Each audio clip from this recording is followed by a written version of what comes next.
لكن بقى في تفسير لكلمة يقال لإحداها مدينة الشمس. ايه بقى مدينة الشمس؟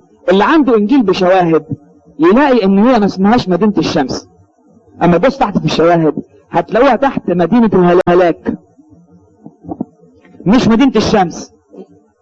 الفرق بين كلمة مدينة الشمس ومدينة الهلاك حرف واحد في اللغة الأصلية مش واضح، فلما جم ترجموه مدينة الشمس، ولكن أصلا شاكين في أنها تكون مدينة الهلاك مش مدينة الشمس.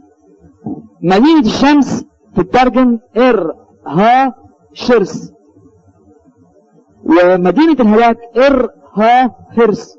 فالفرق بين هرس وشرس الحرف ده مش واضح، هي هرس ولا شرس.